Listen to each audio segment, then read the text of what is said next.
somos filhos de Deus, mas nem sequer se manifestou o que seremos. Hoje, celebrando a solenidade de todos os santos, vamos organizar quatro breves palavras, 4 breves temas conectados nessa reflexão de hoje. Partindo de todos os santos, vamos falar sobre a comunhão dos santos, a filiação divina e a nossa responsabilidade como igreja. Ouvimos na liturgia da palavra que no céu existe uma multidão de almas felizes e que estão juntos de Deus no paraíso, formando essa igreja celeste, essa igreja que está no céu. E a solenidade de hoje propõe justamente contemplarmos a realidade para onde caminhamos. A felicidade sem fim com Deus, junto com todos aqueles que, como nós, se empenharam na terra para realizar as bem-aventuranças, amando, promovendo a justiça, construindo a paz. Esse caminho, todos somos chamados a percorrer, para que um dia estejamos no céu, juntamente com essa multidão incontável. Cada um é chamado a essa santidade, seguindo o seu próprio caminho, vidas à sua maneira, no seu contexto social, histórico, mas todos igualmente respondendo ao chamado de Deus à santidade, por meio da escuta, da observação e da prática da vontade de Deus. E contemplando essa realidade do céu, onde vemos essa multidão de homens e mulheres junto de Deus, então pensamos na comunhão dos santos. Nós, aqui na terra, convivendo uns com os outros, como irmãos, mas também rezando por aqueles que morreram. Foi a celebração de ontem, rezando por aqueles que, porventura, possam estar no purgatório, e com a nossa oração, com a nossa indulgência, colaborar para que o tempo de purgatório seja diminuído e possam ir direto para o céu. Mas também, aqui festejamos e nos alegramos por aqueles que já estão no céu. E essa realidade integral que chamamos na doutrina católica de comunhão dos santos. Integram a comunhão dos santos todas as pessoas que colocaram a sua esperança em Cristo e lhe pertencem pelo batismo, seja os que já morreram, sejam os que ainda vivem. Por quê? Porque somos um só corpo. Um só corpo com Cristo. E vivemos nessa comunhão que abraça o céu, o purgatório e a terra. De modo que, quando pensamos a igreja, pensamos algo muito maior do que talvez muitos tenham em mente. Não pensamos apenas a nossa paróquia, a diocese, os católicos do mundo, mas pensamos essa realidade que ultrapassa a terrena. Nessa igreja participam conhecidos e desconhecidos, grandes santos e pessoas simples, anônimas, que estão no céu, vivos e mortos, pessoas em processo de purificação e os que já estão na glória, e nós que ainda caminhamos juntamente com o nosso Papa Francisco. Podemos ajudar-nos mutuamente para além da nossa experiência terrena, para além da nossa convivência. Podemos pedir ajuda aos santos, aqueles que mais nos agrada, que temos mais piedade e devoção, aqueles dos quais também compartilhamos, com os quais compartilhamos o nome, ou ainda, quem sabe, um familiar, um amigo nosso, que enquanto vivia na terra, vivia com muita honestidade a sua busca de santidade, e pode estar no céu.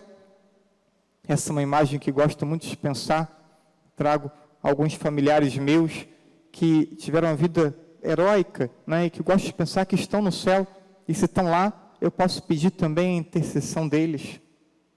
Mas, ao mesmo tempo, podemos ajudar os falecidos, como já disse, com a nossa oração e com a indulgência, como era proposto ontem e como é proposto nesses 8 primeiros dias do mês de novembro. Vemos, então, que a igreja é uma dinâmica muito ampla, e nessa dimensão ampla da igreja, somos chamados a uma relação de cooperação. E o que nos insere nessa bonita realidade da comunhão dos santos, que integra a terra, o céu e o purgatório? O batismo.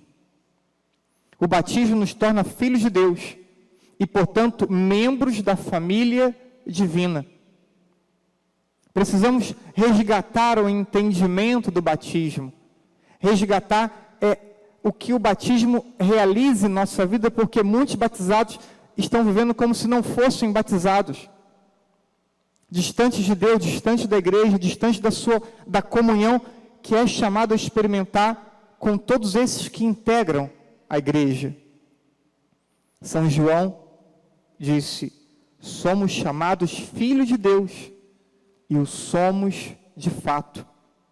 São Paulo ensina em Coríntios: todos nós fomos batizados em um único Espírito, para construirmos um só corpo. Somos chamados a não sermos passivos nesse corpo, mas ativos. Vejam, construir um só corpo. Somos chamados à construção da comunhão.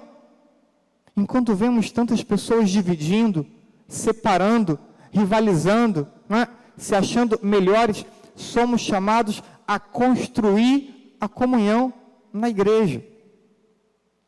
No batismo ocorre a libertação do pecado, a vitória sobre a morte, a inserção no corpo de Cristo, no qual nos tornamos, então, parte da família de Deus, e destinatários da felicidade na terra e a felicidade eterna.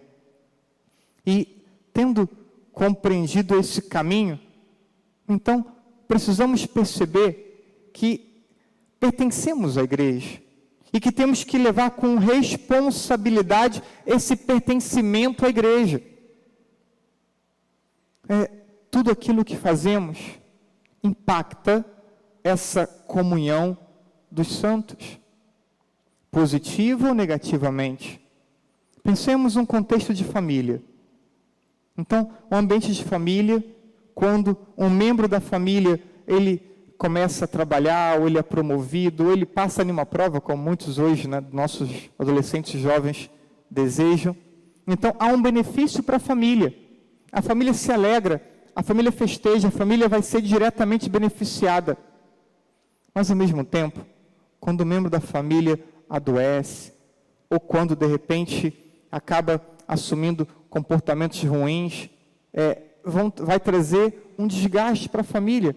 A família, no caso de enfermidade, ela vai ter que se mobilizar para atender e para socorrer a demanda daquele membro que, nesse momento, precisa de algum cuidado a mais. Então, veja, o que experimentamos, ou o que realizamos, o que fazemos de bom ou de mal, gera um benefício ou malefício para a família. Assim, é nessa dimensão mais ampla da igreja. Se um membro da igreja, ele luta e ele adquire virtudes, e ele vence pecado, e ele cresce na piedade, e ele cresce no conhecimento de doutrina, ele cresce na experiência com Deus e com a palavra, ele vai gerar um benefício para toda a dimensão do corpo de Cristo. Agora, se esse membro do corpo, ele cede ao pecado, ele deixa de lutar, ele acaba se perdendo nos seus vícios, nos seus prazeres, ele também acaba ferindo a dinâmica do corpo de Cristo, desse corpo místico, dessa dimensão espiritual, na qual todos nós estamos inseridos pelo batismo. Então, o caminho é olhar para o céu, perceber, há uma multidão no céu, mas essa multidão no céu, ela anima todos nós que estamos na terra a também desejarmos o céu. Ela nos motiva a rezarmos por aqueles que estão no purgatório para que possam abreviar o seu tempo de purgatório.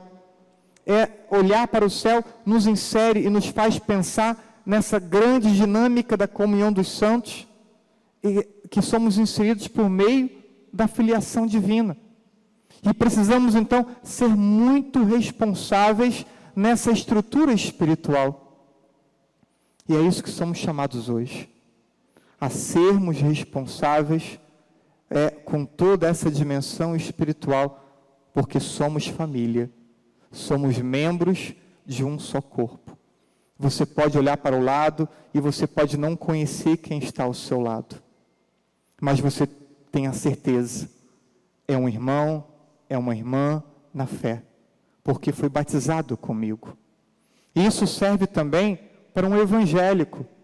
Eles podem não nos considerar irmãos, mas nós não podemos não considerá-los nossos irmãos, porque foram também validamente batizados e também estão inseridos nessa dinâmica espiritual da igreja. Portanto, é muito maior do que a gente pensa e exige uma compreensão doutrinária e teológica muito maior do que às vezes estamos dispostos a ter. Peçamos a Deus a graça de entender a beleza de todo esse organismo espiritual do qual fazemos parte, e que a celebração de hoje, na solenidade de todos os santos, nos impulsione ainda mais na busca de uma vida de santidade, para que um dia também nós possamos integrar essa multidão do céu. Que o desejo do céu hoje possa tomar conta do seu coração. Que o desejo do céu hoje possa te fazer refletir sobre a tua vida, sobre o teu comportamento, sobre o que você está estabelecendo como prioridade ou não na tua vida. Porque nada deveria ser mais importante do que desejar o céu e viver para alcançá-lo. Assim seja. Amém. Amém.